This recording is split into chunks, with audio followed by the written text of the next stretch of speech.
విశ్వవిద్యాలయం విద్యార్థులకు ప్రపంచాన్ని చూపించే ప్రదేశం. లోకం పోకడలను, దాని స్థితిగతులను తన ద్వారా చూపిస్తుంది యూనివర్సిటీ. అన్నీ తానై విద్యార్థులను వెన్నుతట్టి లేపుతుంది, ప్రపంచం సరసన నిలబెడుతుంది. విద్యాపరంగా ఇదొక్కెత్తైతే ఇక విద్య కన్నా ముందు కులాల కుమ్ములాటలకు కేర్ ఆఫ్ అడ్రస్ గా మారుతున్నాయి యూనివర్సిటీలు. ఇది ఏ 1-2 యూనివర్సిటీల్లోనో కాదు, అన్ని యూనివర్సిటీల్లోనూ ఇదే పరిస్థితి. వీడు మనోడేనా? రాష్ట్రంలో ఏ యూనివర్సిటీలో అడుగుపెట్టినా ఎదురయ్యే మొదటి ప్రశ్న ఇదే. ఈ ప్రశ్న అడగడానికి అదేమీ కుల సంఘమూ కాదు, పొలిటికల్ పార్టీ ఆఫీస్ అంతకన్నా కాదు, చదువులు చెప్పే యూనివర్సిటీ. అయినా సరే అక్కడ డిగ్రీ సర్టిఫికెట్ కన్నా క్యాస్ట్ సర్టిఫికెట్కే వాల్యూ ఎక్కువ. సొసైటీలో అక్కడక్కడ కనిపించే కులం కొన్ని వర్సిటీల్లో అడుగడుగునా కనిపిస్తోంది.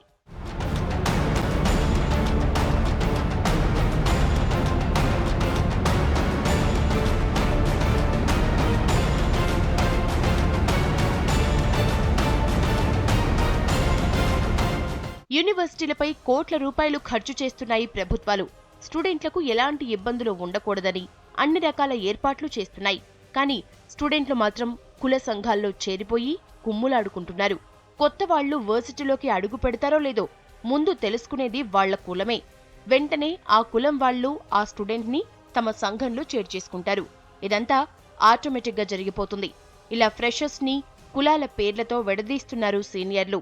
గత కొన్ని సంవత్సరాలుగా ఉస్మానియా విశ్వవిద్యాలయం అదేవిధంగా ఇతర విశ్వవిద్యాలయాలలో కూడా కులపరమైనటువంటి భావజాలం అనేటటువంటిది చాలా పటిష్టమవుతూ వస్తూ ఉంది. విశ్వవిద్యాలయాలలో చదివేటటువంటి విద్యార్థులలో కులపరమైనటువంటి భావజాలము, అదేవిధంగా కుల అస్తిత్వానికి సంబంధించినటువంటి చర్చలు జరగడంలో తప్పేం లేదు. కానీ ఈ కులపరమైనటువంటి భావజాలము, కుల అస్తిత్వానికి సంబంధించినటువంటి వాదనలు అనేటటువంటివి యూనివర్సిటీలో ఒక సంఘర్షణాపూరితమైనటువంటి వాతావరణాన్ని సృష్టించినప్పుడు తద్వారా విద్యాపరమైనటువంటి వాతావరణం కూడా కలుషితమైనటువంటి ప్రమాదం ఉంది. ఇదేమీ రాజకోట రహస్యం కాదు, అందరికీ తెలిసిన విషయమే. అయినా సరే ఎవరూ మాట్లాడరు. ఏదైనా కొట్లాటల్లాంటివి జరిగినప్పుడు మాత్రం దారుణం, ఘోరం, ఇలాంటివి ఉండటానికి వీల్లేదు అంటూ పెద్ద పెద్ద మాటలు మాట్లాడతారు. కాసేపు హడావిడి చేస్తారు. తర్వాత రొటీన్. తమ కులం బలం నిరూపించుకోవడానికి వేరే కులం వాళ్ల మీద దాడి చేయడానికి కూడా వెనకాడట్లేదు. యూనివర్సిటీల్లోనే కాదు, డిగ్రీ కాలేజీల్లో కులాల కుంపట్లు రగులుతున్నాయి. దీనికి కొన్ని సామాజిక కోణాలు లేకపోలేదు. వేల సంవత్సరాలుగా ఈ కుల వ్యవస్థ అనేది ఈ దేశంలో కొనసాగుతుంది. భారతదేశంలో సుమారు 16,000 కులాలు ఉన్నాయనేది సామాజిక శాస్త్రవేత్తల అంచనా. అయితే కులము అనే అంశము విశ్వవిద్యాలయాల్లో చర్చకు ఇటీవల కాలంలో బాగా వస్తుంది. కారణాలు లేకుండా కులం అనేది చర్చకు రాదు. ఒకనాడు విశ్వవిద్యాలయాల్లో అగ్రవర్ణాలకు, అగ్రకులాలకు, ఆర్థికంగా ఉన్న వాళ్ళకే కేంద్రాలుగా మెజారిటీ వ్యక్తులు ఆయా కులాలకు సంబంధించిన వాళ్ళే చదివేది, ఉపాధి అవకాశాలు పొందేది. కులం అనే చర్చ ప్రధానంగా రావడానికి ఇటీవల కాలంలో బడుగు బలహీన వర్గాల విద్యార్థులు విశ్వవిద్యాలయాలకు అధికంగా వస్తున్నారు. మీరు ఉస్మానియా యూనివర్సిటీ కనుక తీసుకుంటే 100కి 90% విద్యార్థులు బీసీ, ఎస్సీ, ఎస్టీ, మైనార్టీ వర్గాలకు సంబంధించిన వాళ్ళే ఉంటారు. ఉస్మానియా యూనివర్సిటీ కాదు, మీరు తెలంగాణలో ఏ యూనివర్సిటీ తీసుకున్నా కూడా దాదాపు 100కి 80 నుంచి 90% బడుగు బలహీన వర్గాల విద్యార్థులే ఉంటారు. విద్య ప్రైవేటీకరణ అయిన తర్వాత ఇంజనీరింగ్ విద్య, టెక్నాలజీ విద్య ప్రాధాన్యత పెరిగిన తర్వాత డబ్బున్న విద్యార్థులు ఎవరు ఎక్కువగా ఆర్థికంగా ఉన్న విద్యార్థులు యూనివర్సిటీలకు రావడం లేదు. వీరి విద్యాలయాలు, వీరి విద్యాసంస్థలు, వీరి కోర్సులంతా డిఫరెంట్గా ఉన్నాయి. విశ్వవిద్యాలయాలకు వచ్చేది బడుగు బలహీన వర్గాల విద్యార్థులే.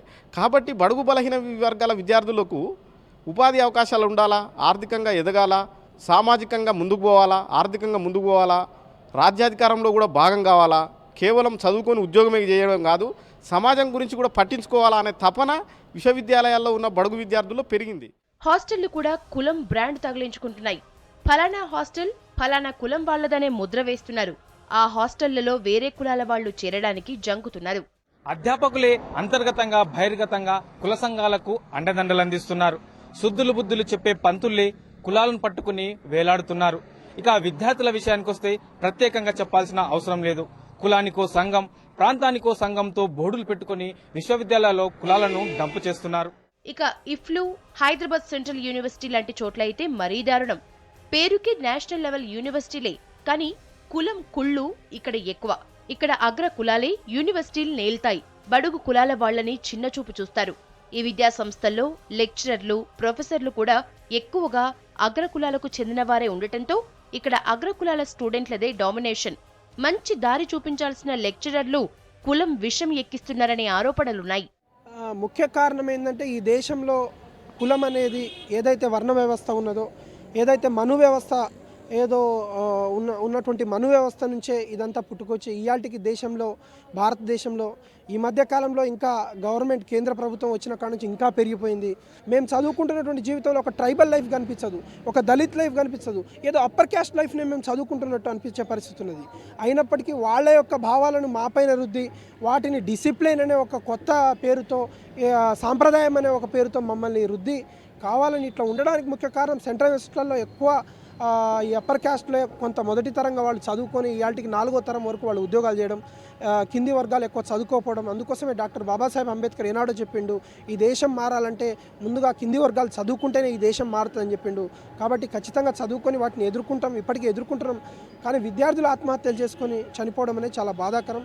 ఇప్పటికైనా అప్పర్ క్యాస్ట్ ప్రొఫెసర్లు జ్ఞానవంతులుగా ఫీల్ అయ్యేటువంటి, మేధావులుగా ఫీల్ అయ్యేటువంటి వాళ్ళని కనీసం రియలైజ్ అవ్వాల్సినటువంటి అవసరం ఉన్నది అని మేము భావిస్తాం. నాగార్జున యూనివర్సిటీలో జాయిన్ అయిన రిషితేశ్వరి అనే అమ్మాయి జీవితం అర్ధాంతరంగా ముగిసిపోవటం వెనుక అతిపెద్ద కారణం, అసలు కారణం కుల రక్కసే అన్నది ఓపెన్ సీక్రెట్. ఆ వర్సిటీలో కులం కత్తులకు బలైపోయిన వందలాది మంది అమాయక విద్యార్థుల్లో రిషితేశ్వరి ఒకరు మాత్రమే. ఇంకా ఇలాంటి బయటపడని రిషితేశ్వరిలు క్యాంపస్ గదుల్లో మౌనంగానే కన్నీరు పెట్టుకుంటున్నారు. అగ్రకులాల ప్రొఫెసర్ల పక్షపాత బుద్ధి కారణంగా కొంతమంది స్టూడెంట్లు ఆత్మహత్య చేసుకున్న సంఘటనలు కూడా ఉన్నాయని ఆరోపణలున్నాయి. నేను హైదరాబాద్ సెంట్రల్ యూనివర్సిటీకి వచ్చి 6 సంవత్సరాలు అవుతుంది. ఇక్కడనే ఎంఏ, ఎంఫిల్, పిహెచ్డి చేస్తూ ఉన్నా. యూనివర్సిటీలో వచ్చినప్పటి నుంచి చూస్తూ ఉన్నా, యూనివర్సిటీలో ఏదైతే బయట కనిపించేంత ఈజీగా యూనివర్సిటీ పరిస్థితులు లేవు. వాస్తవానికి యూనివర్సిటీలు అనేవి విద్యకు, జ్ఞానానికి నిలయాలుగా ఉన్నటువంటి యూనివర్సిటీలలో సమానత్వం, లిబర్టీ, ఈక్వాలిటీ మొత్తం ఇక్కడే కనిపిస్తుంది. ఫ్రీడమ్ అనేది ఇంత స్వేచ్ఛగా ఉంటుందని, విద్యార్థులు ఎంతో హాయిగా ఉండొచ్చు అని అనుకొని ఇక్కడికి వస్తే ఇక్కడ పరిస్థితులు ఎట్లున్నాయంటే అప్పర్ క్యాస్ట్లలో 2-3 వర్గాలు, బ్రాహ్మిన్స్ ఒక వర్గము, కమ్మాస్ ఒక వర్గము, రెడ్డిస్ ఒక వర్గము. ఆ వర్గాలలో మధ్య ఇంకా దళితుల్ని ఇప్పటికీ ఈ దేశంలో అన్టచబిలిటీగా యూనివర్సిటీలలో చూస్తూ ఉన్నారంటే చాలా దౌర్భాగ్యమైనటువంటి పరిస్థితి యూనివర్సిటీలలో ఉన్నాయి. మొన్నటికి మొన్న ఒక విద్యార్థి పుల్యాల రాజు కానీ, మాధారి వెంకటేష్ అని కానీ, బాలరాజు అనే పిల్లలు దళిత, బీసీ, ట్రైబల్ ఫ్యామిలీస్ నుంచి వచ్చినటువంటి పిల్లలు, వాళ్ళని క్యాస్ట్తో మీరు గొల్లోళ్ళు మీకు చదువులు ఎందుకు, మీరు మాదిగోళ్ళు మీకు చదువు ఎందుకు, మీకు అవసరమా, మీరు రీసెర్చ్ ఇట్లా చేయరా అట్లా చేయరా అని కావాలని వాళ్ళు ఇంటెన్షన్ డిఫరెంట్గా ఉండి ఒకటి అనుకొని ఇంకొకలాగా వాళ్ళని ఇచ్చేస్తే వాళ్ళు పోయి రూమ్లో పోయి ఉరేసుకొని చనిపోయినటువంటి పరిస్థితి ఉన్నది. ఇంతకుముందు యూనివర్సిటీల్లో లెఫ్టిస్టుల డామినేషన్ ఎక్కువగా ఉండేది. అయితే స్టూడెంట్ యూనియన్ వరకే ఇది పరిమితం. అంతకు మించి ఎవరి మీద పెత్తనం ఉండేది కాదు. కుల సమరాలు జరిగినట్లు దాఖలాలు లేవు. గద్దర్, జార్జి రెడ్డి, శ్రీశ్రీ వంటి వాళ్ల అభ్యుదయ భావాలకు పదును పెట్టింది యూనివర్సిటీలే. ఉస్మానియా వంటి వర్సిటీలు ప్రజా ఉద్యమాలకు, నక్సల్బరీ సిద్ధాంతాలకు ఊపిరిలుదాయి. కానీ ఇప్పుడు ఆ పరిస్థితి లేదు. బహుశా 1-1.5 దశాబ్దంలో ముఖ్యంగా తెలంగాణ రాష్ట్రంలో ఎక్కువగా టీచర్స్ కానీ, విద్యార్థులు కానీ ఈ కులపరమైనటువంటి అంశం మీద ఎక్కువ ఆసక్తి చూపించేటువంటి సమాజం కాదు. ఎక్కువ కూడా ideology base, left, rightist or ఏ విధమైన అభ్యుదయ భావాలు ఉన్నటువంటి సిద్ధాంతాలు, ఇలాంటి వాతావరణంలో పెరిగిన విద్యార్థులు ఎప్పుడు కూడా ఈ కులము అనేటువంటి అంశాన్ని పట్టుకొని ఎప్పుడు కూడా విద్యార్థులు దాన్ని పాకలాడిన సందర్భం ఏం లేదు. కానీ ఈ మధ్యకాలం లోపల ఏవైతే ఐడియాలజీస్, సిద్ధాంతాలు ఏవైతే వ్యక్తిగతంగా కానీ, టీచర్స్ కానీ సమాజంలో తగ్గేసి స్వార్థ ప్రయోజనం కోసం ఎక్కువగా కులాన్ని అడ్డుపెట్టుకొనేసి ఎక్స్ప్లాయిట్ చేయడం వలన ఇప్పుడు చాలామంది విద్యార్థులు కాకపోయినా కూడా కొంతమంది విద్యార్థులు మాత్రము ఆ కులాల్ని ఒక గ్రూపులుగా ఫామ్ చేసి పదే కులాన్ని అడ్డుపెట్టుకొని ఎక్స్ప్లాయిట్ చేయడం. కులం వల్ల నష్టం ఏమిటన్న డౌట్ రావచ్చు. ఒకటి కాదు, చాలా నష్టాలే ఉన్నాయి.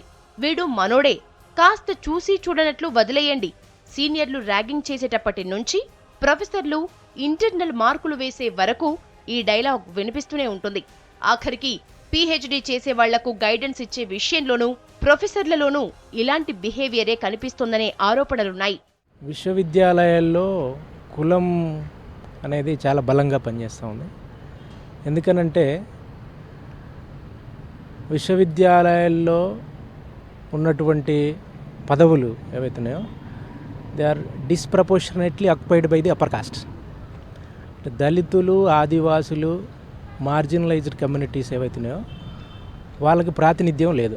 అంటే రిజర్వేషన్లు దశాబ్దాలుగా అమల్లో ఉన్నప్పటికీ కేవలం పేపర్ మీదనే ఉన్న విషయం మనకు తెలుసు.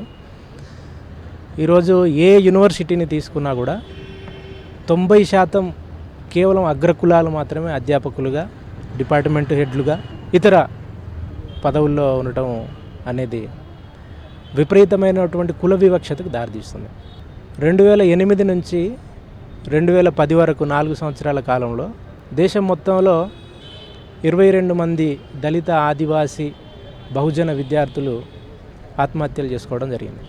ఇండియన్ మెడికల్ సైన్సెస్ నుంచి, ఇండియన్ ఎయిమ్స్ నుంచి, సెంట్రల్ యూనివర్సిటీ, ఐఐటి ఖరగ్పూర్, మన హైదరాబాద్లో విల్లా మేరీ కాలేజ్, ఇలా అన్ని విద్యా సంస్థల్లో విద్యార్థుల ఆత్మహత్యలకు కారణం ఏంటనంటే బ్రాహ్మణీయ అగ్రకుల ప్రొఫెసర్ల వివక్షత, అణిచివేత మాత్రమే. క్యాంపస్లో అడుగుపెట్టిన దగ్గర నుంచి చదువు పూర్తి చేసుకుని వెళ్లే వరకు కులం రోల్ చాలానే ఉంటుందన్నది గ్యారంటీ. ప్రతి వర్సిటీలో స్టూడెంట్స్ దగ్గర నుంచి ప్రొఫెసర్ల వరకు కులం తోకలు వేలాడుతూనే ఉంటాయి. ఈ తోకలు కట్టయ్యే వరకు యూనివర్సిటీలు కులం నీళ్లల్లో ఈదులాడుతూనే ఉంటాయి. ప్రపంచమంతా ఒక గ్రామంగా మారిపోతుంది. కానీ మన యూనివర్సిటీలు మాత్రం ఏ కులానికి ఆ కులంగా విడిపోతున్నాయి. పోటీ ప్రపంచంలో కొట్టుకుపోతూనే తన వెంట కులాన్ని తీసుకుపోతున్నారు. దీనికంతా యూనివర్సిటీల్లో అవగాహన లోపమే ప్రధాన కారణమంటున్నారు విద్యావేత్తలు. ఇప్పటికైనా కులాల కుంపటితో కొట్లాడుకోకుండా దేశ భవిష్యత్తుపై దృష్టి పెట్టాల్సిన అవసరం ఉందంటున్నారు. కెమెరా పర్సన్ మోహన్తో యాదగిరి, V6 న్యూస్, హైదరాబాద్.